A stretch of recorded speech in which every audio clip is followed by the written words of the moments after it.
الحمد لأهله والصلاة على أهلها أما بعد.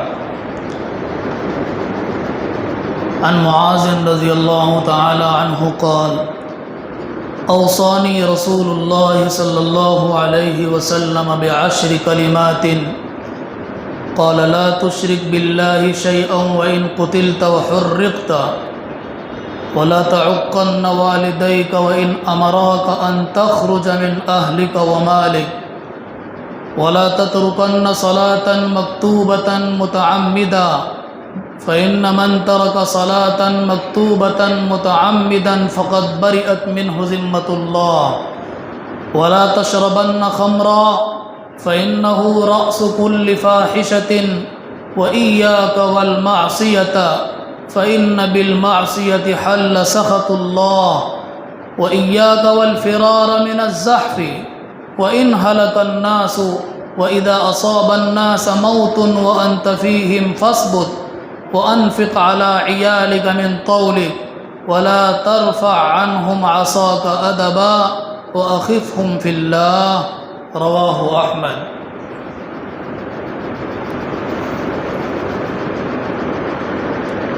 یہ روایت حضرت معاذ بن جبل رضی اللہ تعالی عنہ سے ہے.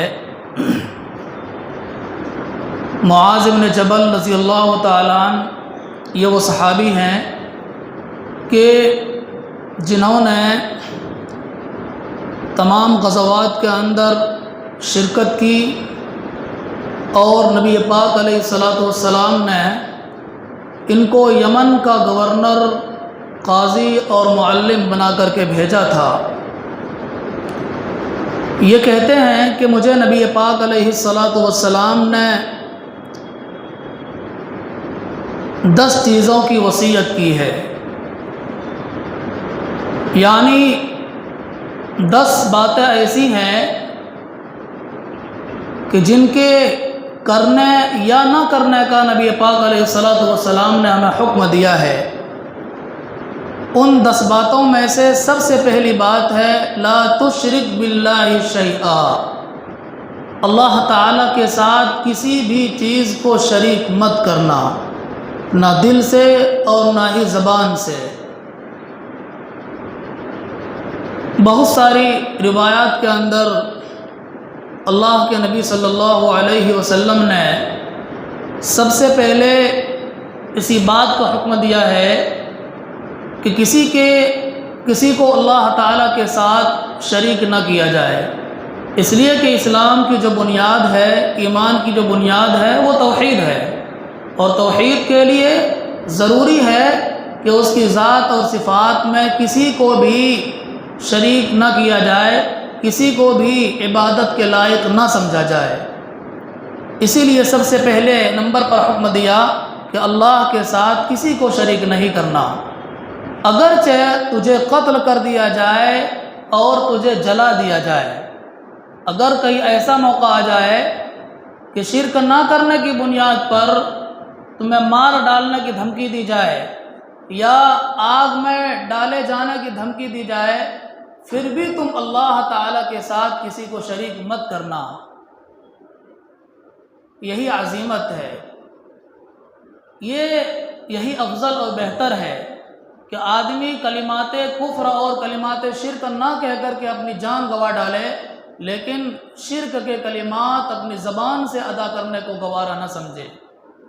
لیکن یہ اس آدمی کے لیے ہے کہ جس کی وجہ سے، جس کے مر جانے کی وجہ سے، جس کے شہید ہو جانے کی وجہ سے اسلام کے اندر کمزوری نہ آتی ہو، مسلمانوں کی ہمت نہ ٹوٹتی ہو. اگر کوئی ایسا مسلمان ہے کہ جو قوم کا سردار ہے، جس کے ہونے کی وجہ سے لوگوں کے اندر ہمت باقی رہتی ہے اور جذبہ باقی رہتا ہے، اگر ایسا شخص ہے تو ایسے شخص کے لیے ایسے موقع پر کلمات کفر کو کہہ لینے کی اجازت ہے، بلکہ کلمات کفر کہہ لینا ہی ان کے حق میں بہتر ہے، چونکہ ان کے موت کی وجہ سے، ان کے قتل کی وجہ سے بہت بڑا نقصان ہوگا، اسلام کمزور ہوگا، مسلمانوں کی ہمت ٹوٹ جائے گی. اس لیے ایسے آدمی کے حق میں بہتر یہی ہے کہ ایسا آدمی کلمات شرک نہ کہے. لیکن اگر ایسا نہیں ہے، عام آدمی ہے، جس کے انتقال کر جانے کی وجہ سے، شہید ہو جانے کی وجہ سے اسلام کے اندر کمزوری نہیں آئے گی، کوئی فرق نہیں پڑے گا، تو ایسے آدمی کے لیے بہتر یہی ہے کہ وہ آدمی جان دے ڈالے، کلمات کفر نہ کہے، شرکیہ کلمات نہ کہے۔ ہاں اگر کہہ لیتا ہے اپنی جان بچانے کے لیے یا بہت سخت مار پیٹ سے بچنے کے لیے تو اس کی بھی اجازت ہے، کہہ لینے کی وجہ سے آدمی مشرک نہیں ہوگا۔ قرآن کریم کے اندر اس کی وضاحت کی گئی ہے، الا من اکرہ وقلبہ مطمئن بالایمان، لیکن اگر کسی آدمی کو مجبور کر دیا جائے کلمات کفر اور کلمات شرک کے کہنے پر اور اس کا دل مطمئن ہے ایمان پر، تو وہ مشرک نہیں بنے گا زبان سے کلمات کفر جاری کر لینے کی وجہ سے، چونکہ ایمان کا تعلق دل سے ہے۔ دل میں اگر توحید ہے، دل میں یہ ہے کہ اللہ تعالیٰ ہی عبادت کے لائق ہے، اس کے سوا کوئی بھی نہیں ہے، تو زبان سے کلمات کفر کہہ لینے کی وجہ سے وہ آدمی مشرک نہیں بنے گا۔ تو کلمات شرک کہنے کی اجازت ہے، لیکن بہتر یہی ہے کہ آدمی چاہے قتل کر دیا جائے یا چاہے جلا دیا جائے، لیکن کلمات شرک نہ کہے، اللہ تعالیٰ کے ساتھ کسی کو شریک نہ کرے، یہ اعلیٰ درجہ ہے۔ وَإِن قُتِلْتَ وَحُرِّقْتَ، اگرچہ تجھے قتل کر دیا جائے اور تجھے جلا دیا جائے، تب بھی کسی کو بھی اللہ تعالیٰ کے ساتھ شریک نہ کرنا۔ سب سے پہلے اللہ کے نبی صلی اللہ علیہ وسلم نے اسی چیز کا حکم دیا۔ دوسرے نمبر پر وَلَا تَعُقَّنَّ وَالِدَيْكَ وَإِنْ أَمَرَاكَ أَن تَخْرُجَ مِنْ أَهْلِكَ وَمَالِكَ، اور تم اپنے والدین کی نافرمانی مت کرنا، اگرچہ وہ تمہیں حکم کریں کہ تم اپنے اہل و عیال سے الگ ہو جاؤ، اپنے مال سے الگ ہو جاؤ، تب بھی والدین کی نافرمانی مت کرنا،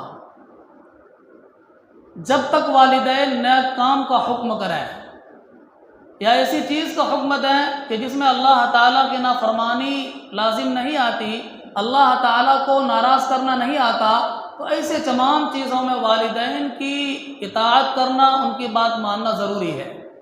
لیکن اگر کہیں ایسی چیز کا حکم دیا جائے والدین کی طرف سے کہ جس میں اللہ تعالیٰ کی ناراضگی ہوتی ہے، مثلا والدین کہے والدین مشرک ہے، کافر ہے، اور بیٹا مسلمان ہے، وہ والدین کہتے ہیں کہ بیٹا تو بھی اپنے دھرم میں واپس آ جا، مسلمان مت رہ بلکہ کافر بن جا، واپس آ جا، تو اب اس صورت میں والدین کی بات نہیں مانی جائے گی۔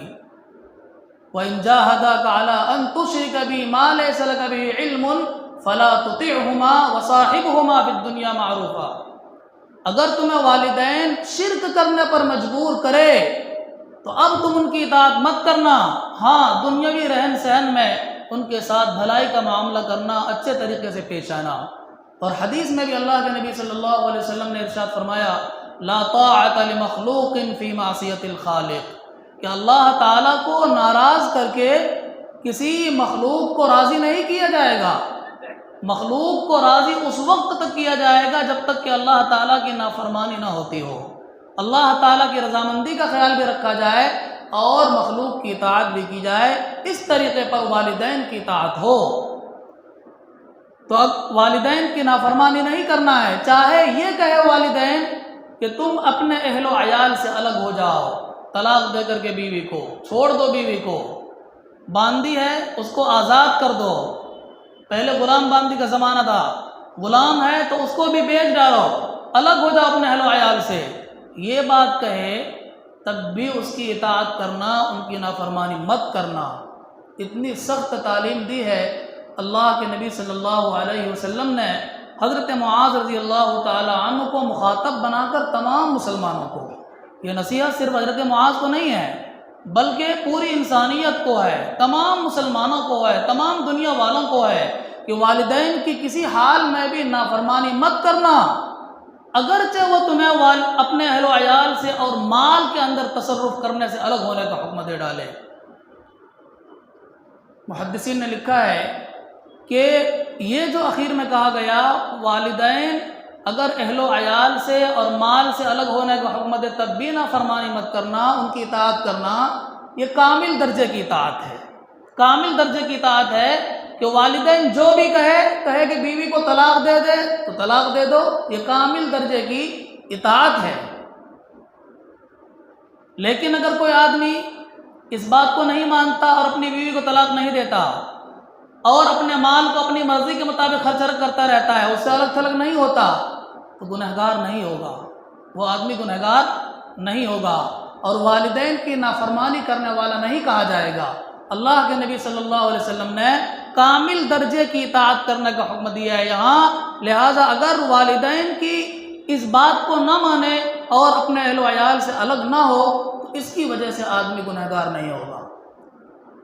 وَلَا تَتْرُكَنَّ صَلَاةً مَكْتُوبَةً مُتَعَمِّدًا، تیسری چیز کا حکم دیا کہ معاذ تم کسی بھی فرض نماز کو جان بوجھ کر ہرگز مت چھوڑنا، جان بوجھ کر کسی بھی فرض نماز کو ہرگز مت چھوڑنا۔ ہاں اگر کسی نماز کے وقت تم سوتے رہ گئے، آنکھ نہیں کھلی فجر کی نماز میں یا اور کسی بھی ظہر کی نماز میں، عصر کی نماز میں سو رہے تھے، پتہ ہی نہیں چلا نماز کا وقت ہوا کیا ہوا، تو اس میں کوئی حرج نہیں ہے، جب سو کر اٹھ جاؤ گے نماز پڑھ لو گے، چونکہ ایک دوسری حدیث میں اللہ کے نبی صلی اللہ علیہ وسلم نے فرمایا من نام عن صلاة او نسیها فلیصلها اذا ذکرها، کہ جو آدمی بھول جائے اپنی نماز کو یا سوتا رہ جائے نماز چھوڑ کر کے، نیند نہ کھلے، تو جب اسے یاد آئے، جب اس کی آنکھ کھلے پڑھ لے، لیکن چھوڑنا نہیں ہے بالکل کہ بالکل پڑھے ہی نہ، چھوٹ گئی اب اس کی قضا کرنے کی کیا ضرورت ہے، ایسا نہیں کرنا ہے۔ تو اولاً جان بوجھ کر نماز نہیں چھوڑنا ہے، کیوں؟ اس لیے کہ اگر کوئی آدمی جان بوجھ کر نماز چھوڑ دیتا ہے فقط بریئت منہ ذمۃ اللہ تعالیٰ کے امن سے وہ آدمی نکل جاتا ہے، اب وہ دنیا کے اندر بھی سزا کا مستحق ہوگا، ملامت کا مستحق ہوگا، اور آخرت کے اندر تو عذاب متعین ہے نماز چھوڑنے کی بنیاد پر۔ دنیا کے اندر سزا، مثلا اہل علم کی ایک جماعت کہتی ہے کہ ایسے آدمی کو جیل خانے کے اندر ڈال دیا جائے گا یہاں تک کہ وہ نماز کا عادی بن جائے۔ حضرت امام احمد بن حنبل رحمہ اللہ ہے، وہ کہتے ہیں جان بوجھ کر نماز چھوڑنے والے کو قتل کر دیا جائے گا، اس کو زندہ رہنے کا حق ہی نہیں ہے۔ اتنا سخت جملہ ہے، چونکہ نبی علیہ الصلوۃ والسلام نے نماز کی بہت زیادہ تاکید کی ہے، یہاں تک فرمایا من ترک الصلاۃ متعمدا فقد کفر، اگر کوئی آدمی جان بوجھ کر نماز چھوڑ دیتا ہے تو گویا اس نے کفر کر لیا، اس کے اور کافر میں کوئی فرق نہیں رہا، کافر لوگ بھی، مشرک لوگ بھی نماز نہیں پڑھتے اور اس مسلمان نے بھی نماز نہیں پڑھی، جان بوجھ کر چھوڑ دی، تو دونوں میں کیا فرق رہا؟ دونوں میں فرق نماز ہے۔ بین العبد و بین الکفر ترک الصلاۃ، بندے اور کافر کے درمیان، ایمان والے بندے اور کافر کے درمیان نماز فرق ہے، نماز فرق کرتی ہے کہ یہ مسلمان ہے اور یہ کافر ہے، لیکن نماز چھوڑ دی تو کوئی فرق نہیں رہا۔ اس وجہ سے بعض اہل علم سے اتنا سخت منقول ہے کہ اس کو نماز چھوڑنے کی بنیاد پر قتل کر دیا جائے گا، ایسے آدمی کو زندہ رہنے کا حق نہیں ہے۔ اور ملامت تو کرتے ہی ہیں، کوئی آدمی نماز نہ پڑھتا ہو تو جو نماز پڑھنے والے ہوتے ہیں، دیندار ہوتے ہیں، پکے نمازی ہوتے ہیں، تو ایسے لوگوں کو گھٹیا نظر سے دیکھتے ہیں اور ان کی بات کی کوئی اہمیت نہیں سمجھتے، ان کی نظروں میں وہ لوگ گرے ہوئے ہوتے ہیں جو نماز نہیں پڑھتے ہیں، دین کا خیال نہیں رکھتے ہیں۔ تو یہ دنیا کے اندر سزا ہے اور آخرت میں اللہ تعالیٰ نماز چھوڑنے کی بنیاد پر جو سزا متعین کیے ہوئے اس سے بھی گزرنا پڑ سکتا ہے، اس لیے جان بوجھ کر نماز کبھی بھی مت چھوڑنا۔ یہ تیسری نصیحت کی اللہ کے نبی صلی اللہ علیہ وسلم نے حضرت معاذ بن جبل رضی اللہ عنہ کو۔ چوتھی نصیحت کی وَلَا تَشْرَبَنَّ خَمْرًا، معاذ شراب بھی ہرگز مت پینا۔ شراب تو عام ہے، آج کل مسلمانوں میں اس کا رواج بہت زیادہ ہے، نام چاہے جو بھی ہو گیا ہو، لیکن سب کی حقیقت شراب ہے۔ ہر وہ چیز جس کے اندر نشہ لانے کی صلاحیت ہو، جس کی وجہ سے آدمی کی عقل کام کرنا چھوڑ دیتی ہو، وہ خمر ہے، وہ شراب ہے، وہ حرام ہے پینا، اس کے پینے کی قطعاً اجازت نہیں ہے۔ شراب پینے کے اوپر حد متعین ہے، اسی لیے اللہ کے نبی صلی اللہ علیہ وسلم نے فرمایا کہ معاذ ہرگز ہرگز شراب مت پینا۔ صحابہ کرام کیا شراب پئیں گے؟ وہ تو اللہ تعالیٰ کی طرف سے جو حکم آ جاتا تھا فوراً دل و جان سے اس کو ماننے کے لیے تیار ہو جاتے تھے۔ حالانکہ اسلام آنے سے پہلے، شراب کی ممانعت آنے سے پہلے شراب کے عادی تھے۔ ان لوگوں کا کوئی کھانا دسترخوان ایسا نہیں ہوتا تھا کہ جہاں شراب نہ رکھا ہوا ہو، لیکن جیسے ہی اللہ تعالیٰ کا حکم حرمت کا گیا، سب کے سب نے شراب کے گھڑے کو اور شراب کے برتنوں کو بہا دیا نالی میں۔ اور صحابہ کہتے ہیں کہ جب شراب کی ممانعت آئی تو مدینے کی گلیوں سے پانی کی طرح شراب بہہ رہی تھی، ایسا لگ رہا تھا۔ تو ایک طرف تو شراب کی اتنی محبت تھی ممانعت سے پہلے، لیکن جب اللہ تعالیٰ نے منع کر دیا تو اس قدر نفرت بیٹھ گئی کہ فوراً سارے شراب کو وہاں سے ختم کر دیا۔ یہ بھی گوارا نہیں کیا کہ چلو ایک آدھ مرتبہ اور پی لیتے ہیں، اللہ تعالیٰ تو غفور الرحیم ہے نا، معاف کر دیں گے۔ بہت تعجب ہوتا ہے آج کل نوجوانوں کی حالت کو دیکھ کر، جب گناہ کرتے ہیں تو کہتے ہیں اللہ تعالیٰ بڑا غفور ہے، وہ تو ہمیں معاف کر دے گا، وہ رحیم بھی ہے، بہت رحم کرنے والا ہے، سزا نہیں دے گا، ہم بچ جائیں گے۔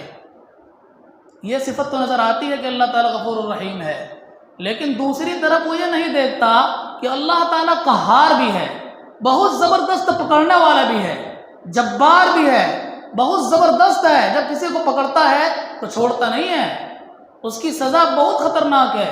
ان بطش ربک لشدید، تیرے پروردگار کی پکڑ بہت مضبوط اور بہت سخت ہے، تو اس کی جانب ذہن نہیں جاتا، صرف اپنے فائدے کی چیز نظر آتی ہے، اور جس میں پھنسنے والے ہوتے ہیں اس سے صرف نظر کر لیتے ہیں کہ ایسا نہیں ہوگا۔ غلط طریقہ ہے یہ، مسلمانوں کا طریقہ یہ نہیں ہے۔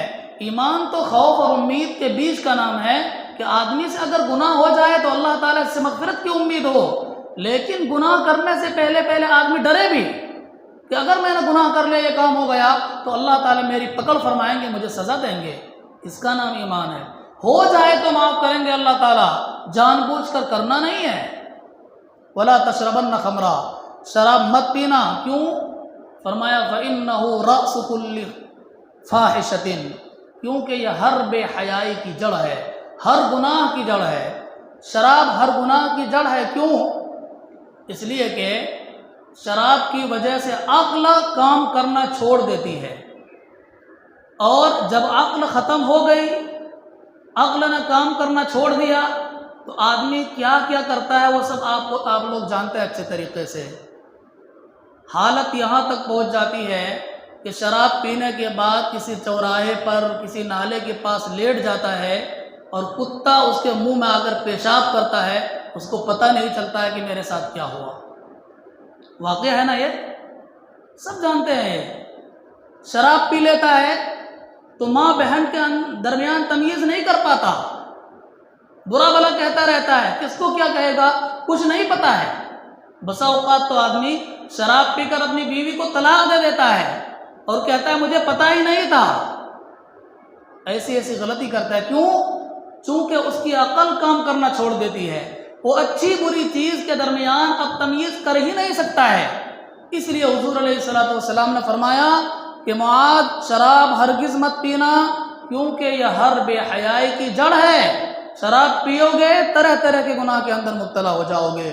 اس لیے اس سلسلے میں اپنے بال بچوں کو، اہل عیال کو بہت زیادہ تنبیہ کی ضرورت ہے، ان کو ان سب چیزوں کی عادت چھڑانے کی ضرورت ہے، اور اگر عادت نہیں ہے تو پہلے ہی سے ان کو ان سب چیزوں سے روکنے کی ضرورت ہے، بہت زیادہ نگرانی کی ضرورت ہے۔ حالات بہت خراب ہے، زمانہ بہت تیزی سے بدل رہا ہے، ایسا لگتا ہے قیامت بہت جلدی ہی آ جائے گی۔ وَإِيَّاكَ وَالْمَعْصِيَةَ، پانچویں بات کی نصیحت کی کہ معاذ گناہ سے بچتے رہنا، کوئی بھی گناہ مت کرنا، کیوں؟ فَإِنَّ بِالْمَعْصِيَةِ حَلَّ سَخَطُ اللَّهِ، کیونکہ گناہ کرنے کی وجہ سے اللہ تعالیٰ کی ناراضگی اتر آتی ہے، اللہ تعالیٰ اس بندے سے ناراض ہو جاتا ہے، اور جب اللہ تعالیٰ بندے سے ناراض ہو گیا تو اس کا کام خراب ہوا، وہ کامیاب نہیں ہو سکتا۔ کامیاب وہ آدمی ہے کہ جو اپنے مالک اور اپنے رب کو راضی کر کے زندگی گزارے، وہ آدمی کامیاب ہے۔ تو گناہ کرنے کی وجہ سے چونکہ اللہ تعالیٰ کی ناراضگی آتی ہے، اس لیے کوئی بھی گناہ مت کرنا۔ چھٹی نصیحت کی ایاک والفرار من الزحف، دیکھو اگر کہیں اسلام اور کفر کے درمیان جنگ چھڑ پڑے اور تم میدان جہاد میں شرکت کر لو، تو کافروں کی تعداد کو دیکھ کر تمہیں پیٹ پھیر کر بھاگنا نہیں ہے۔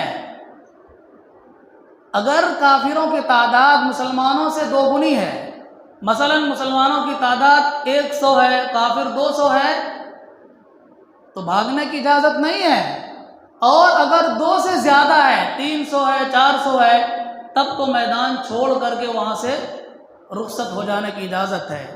اور یہ رخصت بعد میں دی اللہ رب العزت نے، ورنہ ابتداء اسلام میں تو بہت سخت حکم تھا۔ إِن يَكُن مِّنكُمْ 20 صَابِرُونَ يَغْلِبُوا 200۔ صحابہ سے مخاطب ہے اللہ رب العزت، اگر تم میں سے 20 افراد ہیں تو 20 افراد 200 پر غالب آ جائیں گے۔ گویا کہ ایک آدمی کو 10 سے لڑنا تھا، ایک آدمی کو 10 سے لڑنا تھا ابتداء اسلام کے اندر۔ تبھی دیکھیے آپ غزوہ بدر کے اندر کیا تھا، 313 لوگ تھے، 1000 سے زائد افراد پر غالب آ گئے۔ ایمانی طاقت تھی، ان کی روحانیت مضبوط تھی۔ اگر آدمی کے اندر ایمانی چیزیں مضبوط ہو اور روحانی اندر کی چیز مضبوط ہو، روحانیت مضبوط ہو، تو آدمی باطل سے ڈرے گا نہیں، اس کے اندر بہادری ہوگی، اس کا دل مضبوط ہوگا۔ وہ یہ نہیں سوچے گا کہ میرے مقابلے میں دشمن کتنا مضبوط ہے، وہ ڈٹا رہے گا میدان جہاد کے اندر اور مقابلہ کرے گا، یا تو فتح پا جائے گا یا پھر شہادت کی موت مر کر کے اللہ تعالیٰ کے دربار میں حاضر ہو جائے گا۔ مسلمان دونوں طرح سے کامیاب ہے، اگر فتح یاب ہو گیا تو دنیا کے اندر سرخروئی، اور اگر فتح یاب نہیں ہوا، شہید ہو گیا، تو وہ کامیاب ہو گیا۔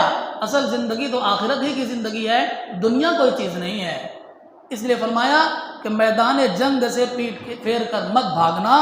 اگر کوئی آدمی میدان جنگ سے پیٹ پھیر کر بھاگتا ہے، چھوڑ کر کے بھاگ جاتا ہے، تو وہ گناہ کبیرہ کرتا ہے، اس کی وجہ سے بھی اللہ تعالیٰ بہت سخت سزا دینے والے ہیں۔ وَإِذَا أَصَابَ النَّاسَ مَوْتٌ وَأَنْتَ فِيهِمْ فَاصْبِرْ۔ ساتویں بات کی نصیحت کی کہ معاذ، اگر کہیں لوگوں میں بیماری پھیل جائے، وہ چاہے طاعون کی بیماری ہو یا اور کوئی عام بیماری ہو، 2-3 سال سے تو بہت بیماری مشہور ہوئی، کورونا کی بیماری، اگر ایسی بیماری کہیں پھیل جائے کسی ملک کے لوگوں میں، کسی صوبے کے لوگوں میں، کسی بستی کے آدمیوں میں، اور تم وہاں موجود ہو، وہیں ٹھہرے رہو، وہاں سے نکل کر بھاگنے کی ضرورت نہیں ہے۔ اس سے زیادہ واضح نصیحت کی اللہ کے نبی صلی اللہ علیہ وسلم نے ایک دوسری حدیث کے اندر فرمایا، اذا وقع الطاعون ببلد وانتم فیہ فلا تخرجوا منہ، کہ لوگوں جب کسی شہر میں طاعون کی بیماری پھیل جائے اور تم اس شہر کے اندر موجود ہو تو وہاں سے مت نکلنا، وہی موجود رہنا۔ وَإِذَا وَقَعَ بِبَلَدٍ وَلَسْتُمْ فِيهِ فَلَا تَدْخُلُوا إِلَيْهِ، اور اگر کسی شہر میں تم پہلے سے موجود ہو اور اگر کسی شہر میں بیماری پھیل جائے اور تم اس شہر میں نہیں ہو، کہیں اور ہو، دوسری بستی میں ہو، دوسرے گاؤں میں ہو، تو وہاں مت جانا۔ جس گاؤں کے اندر، جس بستی کے اندر، جس آبادی کے اندر بیماری ہے، وہاں مت جانا، تو وہاں سے نکلنا بھی نہیں ہے اور دوسرے لوگوں کو وہاں جانا بھی نہیں ہے۔ وہاں سے نکلنے سے کیوں منع کیا؟ اس لیے منع کیا اللہ کے نبی صلی اللہ علیہ وسلم نے کہ اگر صحت مند اور تندرست لوگ چھوڑ کر نکل جائیں گے بیماروں کو، تو بیماروں کی عیادت کرنے والا کون ہوگا؟ ان کی دیکھ ریکھ کرنے والا کون ہوگا؟ ان کو دوائی لا کر دینے والا کون ہوگا؟ ان کو ہاسپٹل لے جانے والا کون ہوگا؟ بیمار کی عیادت کرنے کا حکم ہے، اس لیے وہاں سے نکلنے سے منع کر دیا، وہیں ٹھہرے رہو اور ان کی دیکھ ریکھ کرو۔ اور اگر تم وہاں نہیں ہو تو اپنے گاؤں سے نکل کر وہاں جانا بھی نہیں ہے۔ کیوں؟ اگر تم چلے گئے اور وہی بیماری تم کو لگ گئی تو تم یہی سمجھو گے کہ میرے یہاں آنے کی وجہ سے مجھے بیماری ہوئی ہے، تمہارا ایمان خراب ہوگا، تمہارا عقیدہ خراب ہوگا، تمہارے ایمان کے جانے کا خطرہ ہے۔ کیوں؟ اس لیے کہ حدیث میں اللہ کے نبی صلی اللہ علیہ وسلم نے فرمایا، لا عدوا، ایک کی بیماری دوسرے کو نہیں لگتی ہے، اور تمہارے آنے کی وجہ سے تم بیمار پڑ گئے اللہ تعالیٰ کی بیمار کرنے کی وجہ سے، تو تم یہ سمجھو کہ یہ آنے کی وجہ سے بیماری ہوئی ہے، فلاں آدمی کے ساتھ بیٹھنے کی وجہ سے میرے اندر بیماری پیدا ہوئی ہے، تو تمہارا عقیدہ خراب ہوگا۔ اس لیے تم وہاں سے یہاں مت آنا، اپنی جگہ رہو بس۔ تاکہ تمہارا ایمان سلامت رہے۔ تو وَأَنْتَ فِيهِمْ فَاصْبِرْ، اس پر عمل کرنا ہے۔ سرکار نے بھی اس پر سختی سے عمل کرایا ہے، جہاں جو لوگ موجود ہیں وہیں پر رہے۔ لاک ڈاؤن لگا دیا، اب کہیں نہیں جانا ہے۔ ٹھیک کام کیا تھا، کوئی خراب کام نہیں کیا تھا، لیکن ایسا ایک بارگی نہیں کرنا چاہیے تھا۔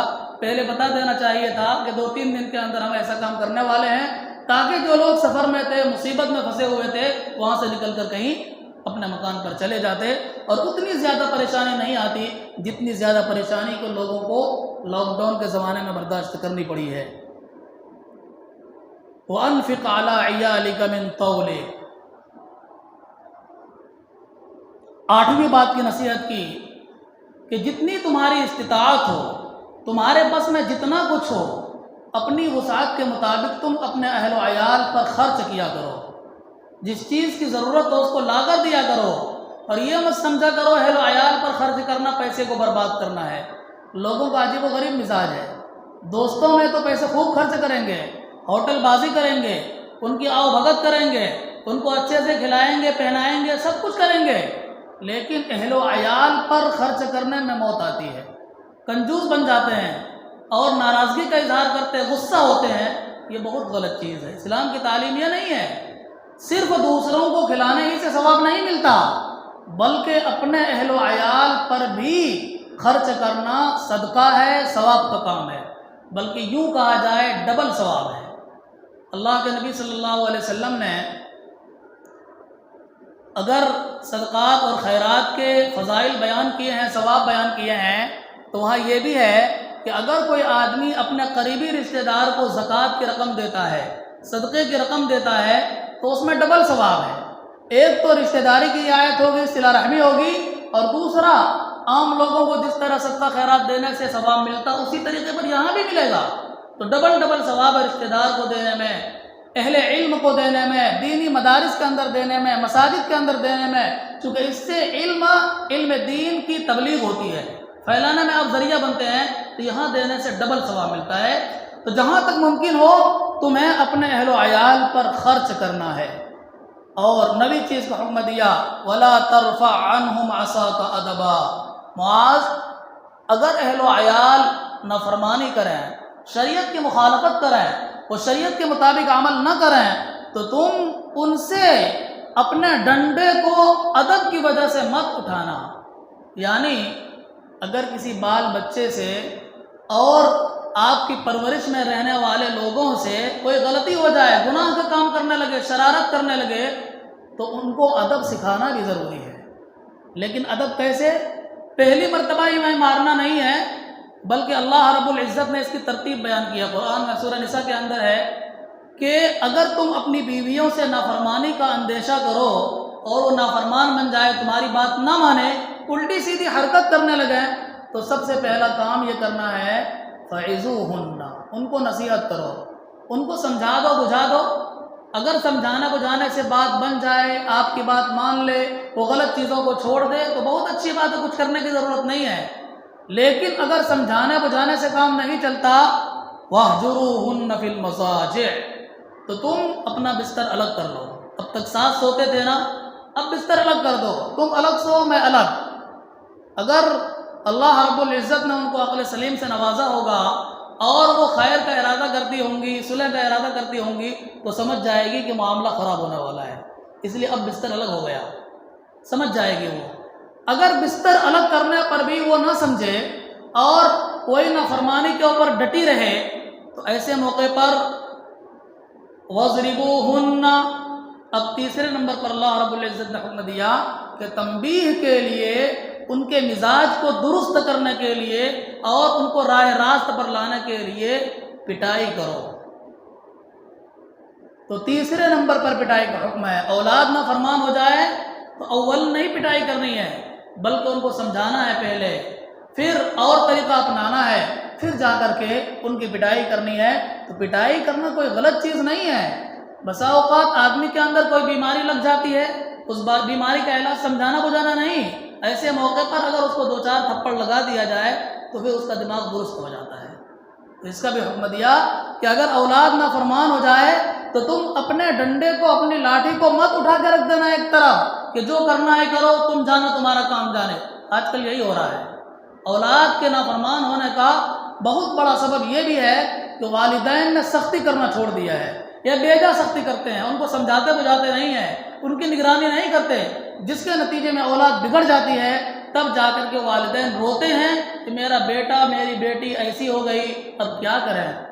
جب شکار ہاتھ سے نکل جائے تو اس کا کوئی علاج نہیں ہے۔ جب تک بچے ہیں، بچے ہی سے ان کی تربیت کی جائے، ان کو دین کی باتیں بتائی جائے، والدین کے مقام اور مرتبے سے واقف کرایا جائے، اور دین کی اہمیت بیان کی جائے، نماز کی اہمیت بیان کی جائے، تو جو اہمیت بچپنے کے اندر دل میں بیٹھ جائے گی وہ پوری زندگی باقی رہے گی، اور اس کے مطابق وہ دین پر چلتے رہیں گے۔ لیکن اگر شروع میں ہی آپ نے دین سے دور کر دیا اور ڈال دیا انگریزی لائن میں، دین کے بارے میں کچھ پتہ ہی نہیں ہے، تو اب بعد میں آپ کو راہ راست پر لانے میں بہت پریشانی ہوگی۔ اللہ ہی اگر کوئی ایسا راستہ پیدا فرما دے کہ فوراً ہی آ جائے آپ کی تھوڑی سی تنبیہ کرنے کی وجہ سے، تو وہ اور بات ہے، لیکن عام طور پر ایسا ہوتا نہیں ہے۔ اس لیے شروع ہی سے بچوں کو دینی مزاج کے اندر لگانے کی ضرورت ہے، دین کے اوپر عمل کرانے کی ضرورت ہے، تاکہ پوری زندگی دین کے مطابق گزارنا ان کے لیے آسان ہو جائے۔ اور اس کے بعد پھر اللہ کے نبی صلی اللہ علیہ وسلم نے آخری اور 10ویں نصیحت کی، وَأَخِفْهُمْ فِي اللَّهِ، معاذ تم اپنے اہل و عیال کو اللہ تعالیٰ کے سلسلے میں ڈراتے رہنا۔ کیسے ڈراؤ گے؟ سزا وغیرہ کو بیان کر کے کہ فلاں گناہ کرنے پر اللہ تعالیٰ نے اس طرح کی سزائیں بیان کی ہے، اللہ تعالیٰ نے آخرت کے اندر اس طرح کے عذاب متعین کر رکھے ہیں، اگر تم نیک کام کرو گے تو اللہ تعالیٰ نے ایسی ایسی چیزوں کے وعدے کر رکھے ہیں۔ تو اس طرح کی چیزوں کی ترغیب دے کر ان کو اللہ تعالیٰ سے ڈرانا، یہ 10 کام کرنا اے معاذ بن جبل۔ اللہ کے نبی صلی اللہ علیہ وسلم نے ان 10 چیزوں کو حکم حضرت معاذ رضی اللہ تعالیٰ عنہ کو دے کر ہمیں یہ بتایا ہے کہ اے مسلمانوں، آپ میں سے ہر آدمی ان 10 چیزوں کا پابندی سے اہتمام کرے اور ان کے مطابق عمل کرنے کی کوشش کرے۔ اگر کوئی آدمی ان 10 چیزوں پر عمل کرے گا تو وہ آدمی اللہ تعالیٰ کی نظر میں کامیاب ہے، اس کی آخرت کی زندگی بہت آسانی سے گزرنے والی ہے، بہت سہولت کے ساتھ گزرنے والی ہے، اور بہت راحت اور آرام کے ساتھ گزرنے والی ہے۔ اللہ تعالیٰ ہم سب کو ان سنی ہوئی باتوں کے اوپر، کہی ہوئی باتوں کے اوپر عمل کرنے کی توفیق عطا فرمائے۔ وآخر دعوانا الحمد للہ رب العالمین۔